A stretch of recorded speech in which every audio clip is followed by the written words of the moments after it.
Афганистан – една страна, обвита в таинственост и мистерия, екзотична за приятелите и недостъпна за враговете. Заради продължаващия с десетилетие ожесточен военен конфликт, тя оглавява класацията на ООН за най-опасните държави на света. Освен бунтовническото движение на талибаните обаче, над Афганистан тегне и още една сериозна заплаха. Страната произвежда повече от 90% от опиума на планетата, а консумацията сред нейното население бележи рекордни нива през последните 10 години. Когато хората са бедни, нямат работа и са отчаяни, е много по-вероятно да прибегнат до дрогата. Тя ги кара да се почувстват по-добре, макар и за кратко. Това е проблемът на Афганистан. Наркопроизводството в Афганистан притеснява целия свят. Приходите от този бизнес възлизат на десетки милиарди долари. По данни на вестник Ню Йорк Таймс, броят на наркозависимите в страната се оценява на повече от 1 милион и 600 хиляди, което е малко над 5% от населението. Това е сред най-високите стойности в света. Всички държави са застрашени от трафика на наркотици, от страните производителки през транзитните държави до крайните дестинации. А това води и до съпътстващи проблеми, като спин, корупция, организирана престъпност, наркозависимост и деца, които не ходят на училище. Дрогата, според мен, е най-сериозният проблем във всяко общество, в което е намерила място. Въпросът, на който светът днес трескаво търси отговор, е как да се пребори с тази глобална заплаха. За 12 години НАТО така и не успя да се справи с проблема, а до изтеглянето на чуждестранните сили остават броени месеци. Може ли международната общност да намери магическата формула? Възможно ли е да бъде сложен край на един от най-доходоносните бизнеси на планетата? Защото липсата на единна позиция струва живота на повече от 100 000 души годишно.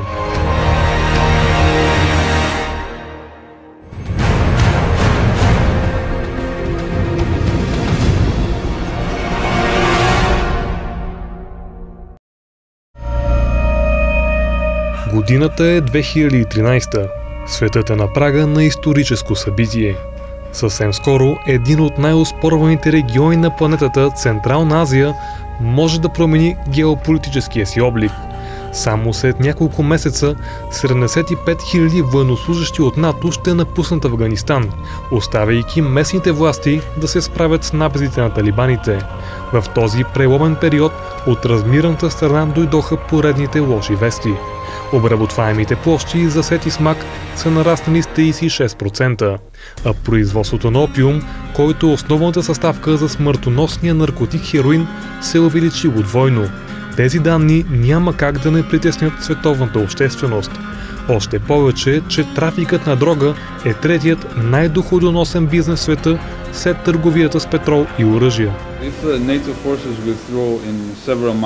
Когато силите на НАТО се изтеглят от Афганистан след няколко месеца, според мен ще възникнат огромни проблеми. Това е така, защото международната общност не е начертала план какво точно да прави след това. Лично аз се опасявам от избухването на етнически конфликти, които много трудно биха могли да бъдат овладяни. За съжаление, няма причини, поради които да смятаме, че проблемът с наркопроизводството в Афганистан ще изчезне.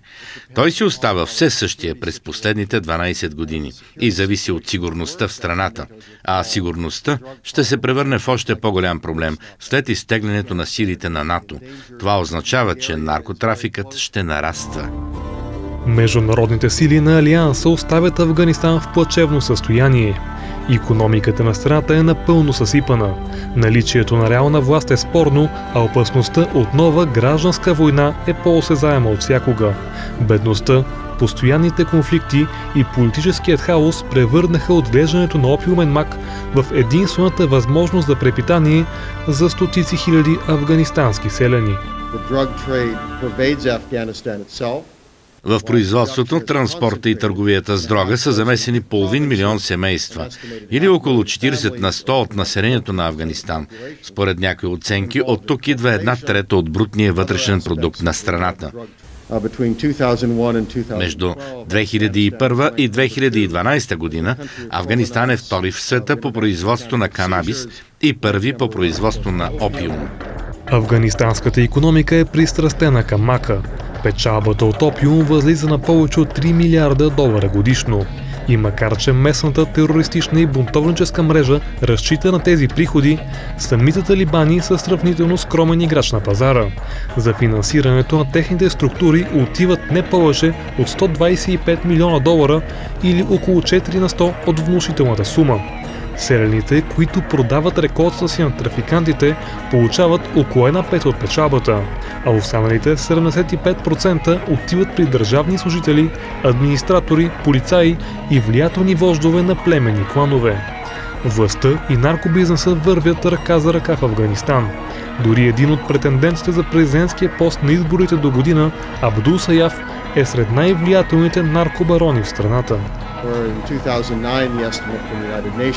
През 2009 година, по оценки на ООН, афганистанските фермери са спечелили $440 милиона, а наркотрафикантите $2 милиарда и 200 милиона. А, както виждаме, държавни служители от всички нива в иерархията на правителствената власт са замесени в корупционни скандали.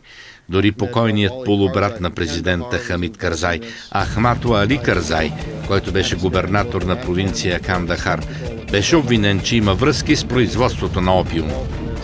По тази причина не бива да ни очудва факта, че за последното десетилетие производството на наркотици в Афганистан е нараснало 40 пъти. Опитите за намаляване на продукцията в страната претърпяват пълен провал.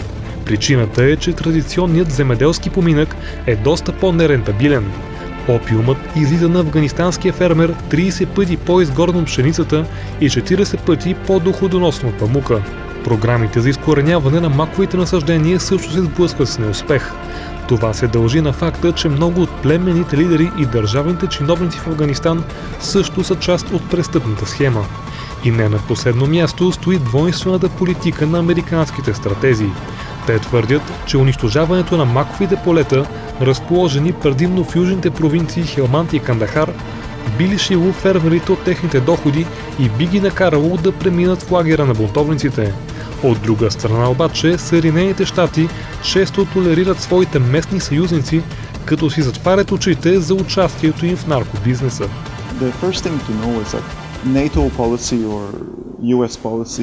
Първото нещо, което трябва да се подчертае, е, че политиката на НАТО, както и тази на Съединените щати, не обръща особено внимание на наркотрафика. Да, те често казват, ние водим война срещу дрогата, но на практика не се интересуват особено от това. А ако наистина искаха да се справят с проблема, те щяха да действат далеч по-ефективно. Например, щяха да вземат мерки за намаляването на консумацията на дрога в Европа. Ако никой не купува наркотици, афганистанските фермери ще бъдат принудени да си намерят нова работа. Така че като цяло НАТО не направи нищо значимо, за да реши проблема. И аз не мисля, че когато международните сили се изтеглят, нещо свързано с наркотрафика в Афганистан ще се промени. Статистиката сочи, че с влизането на чуждестранния военен контингент в Афганистан, наркопроизводството не просто не намалява, но придобива безпрецедентни размери. Обемът на маковите насаждения е нараснал повече от 3 пъти, а потенциалната продукция надхвърля 7700 тона. Над 200 000 хектара обработваеми площи в Афганистан са засети с опиумен мак. Това означава, че посевите в страната надхвърлят по размер плантациите с кока в Перу, Боливия и Колумбия взети заедно. Горчивата истина е, че това се случва след свалянето на режима на талибаните, които за 5 години успяха да ограничат до минимум отглеждането на опиумен мак. На този фон още по-стряскащо звучат докладите, според които членове на ИСАФ също не остават на страна от печелившия наркобизнес. Съмнявам се, че много войници на НАТО са замесени директно в трафика на дрога. Да, може да има известна корупция, но смятам, че тя е на много ниско ниво. Ако си производител на наркотици в Афганистан, ти ще работиш с хора, които познаваш, хора от твоята етническа група. Малко вероятно е да правиш бизнес с чужденци, които при това имат и оръжия. С или без подкрепата на НАТО, наркотрафикът в Афганистан драстично се увеличава и потърпевши са не само местните. 80% от печалбата се реализира в чужбина и генерира приходи от $65 милиарда годишно. Повечето от контрабандния хероин отива в Русия и Европейския съюз, а 2 от наркомаршрутите минават през България. Десетки държави са засегнати от производството на опиум в Афганистан, особено през последното десетилетие, когато то отбеляза значителен ръст. Много сериозен проблем имаме в централноазиатските страни – Пакистан, Туркменистан, Таджикистан, Киргизстан и Казахстан. Силно засегната е също така и Русия, където зависимостта от хероин силно нарасна през последните 10 години и представлява дори проблем за сигурността. От друга страна, афганистанският хероин традиционно се доставя и до западноевропейския пазар, където задоволява нуждите на стотици хиляди наркозависими.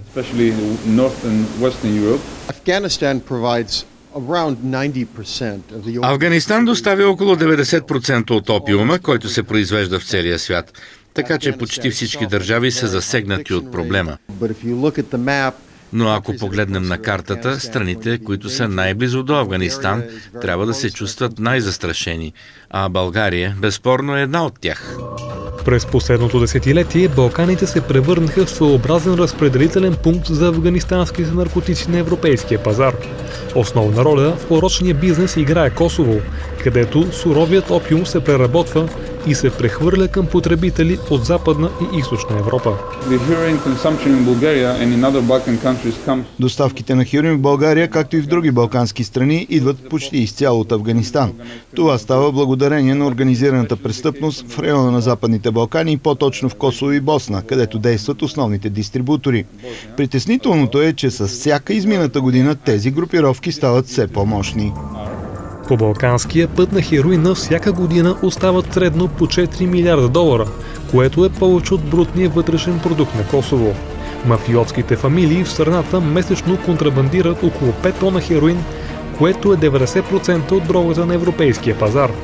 Не случайно един от най-печелившите наркоканали, започващ от Афганистан, минава през Турция, Косово и Албания, като стига чак до Италия. В тази верига участват и организации като Ал-Кайда и движението Талибан. В Италия има много силна връзка между движението на талибаните, мафията и други организирани престъпни групировки, които си поделят пазара за трафик на дрога. Това сътрудничество обаче не цели единствено печалбата. Те използват наркотрафика и за да разяждат отвътре демократичните общества. Списъкът на заплахите, които трафикът на дрога носи на човечеството, е необятен. В него влизат корупцията, прането на пари, финансирането на терористични организации, както и разпространението на СПИН и други смъртоносни заболявания. При това положение трябва ли България да се притеснява от растящото ниво на наркобизнеса на Балканите? Още повече, че страната ни лежи на ключова наркомагистрала, а организираната престъпност у нас не остава безучастна към печелившия бизнес. Наркотиците, предназначени за Западна Европа, първо трябва да минат от тук. България не може да блокира наркомагистралата от Афганистан до Западна Европа, защото е малка държава, но ако има адекватна политика, може да неутрализира негативните ефекти от употребата на наркотици на местно равнище. Аз мисля, че за ограничаването на наркотрафика България трябва да възлага най-големи надежди на международното сътрудничество. Страната трябва да търси помощта на останалите европейски държави, както и да работи заедно с Русия и Съединените щати.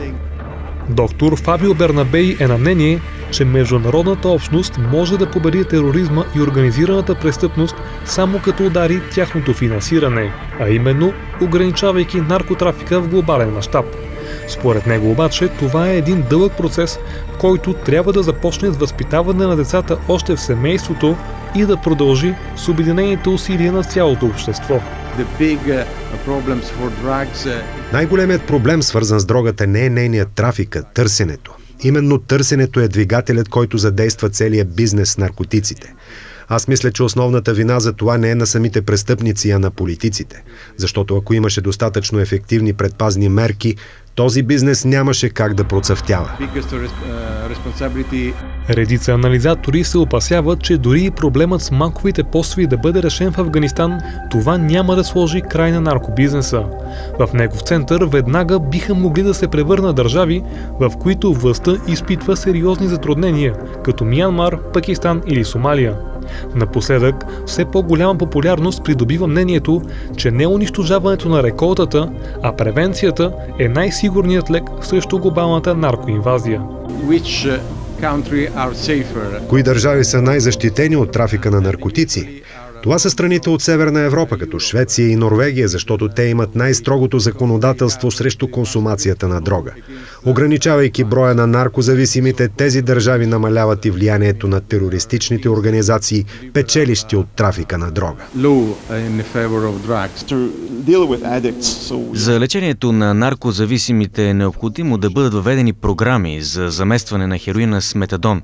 Ефектът е сходен, но хубавото е, че няма игли, няма спин и други съпътстващи заболявания. Освен това, ако методът работи, консумацията на метадон може да бъде редуцирана през определен период от време. Най-добрият лек обаче е превенцията. Например, кампании в училищата, на които да се обяснява на децата, че хероинът е нещо наистина опасно. Няма решение, което може да сложи край на всичките наркопроблеми, също като алкохола или тютюна. Винаги ще има хора, които пият и пушат. Поставянето на дрогата извън закона няма да реши проблема. Просто трябва да бъде ограничена консумацията. Глобалният проблем изисква глобално решение. Това обаче е много сложно в реалностите на съвременния свят. Службите за сигурност си нямат взаимно доверие. Липсва и сътрудничество с частния сектор и с транспортните фирми, подкрепящи наркобизнеса. Освен това, влиятелен международен играч като Съединените щати отказва да се ангажира с проблема. Нещо повече. Вашингтон толерира някои трафиканти, военачалници и нарколидери, които са на американска страна в борбата срещу талибаните. Причините за това основно са две. Първо, афганистанските наркотици нямат голямо влияние върху Съединените щати, където хероинът е внасян от Латинска Америка. И второ, защо дрогата да не може да бъде и мощно оръжие, разяждащо отвътре обществата на регионалните геополитически съперници.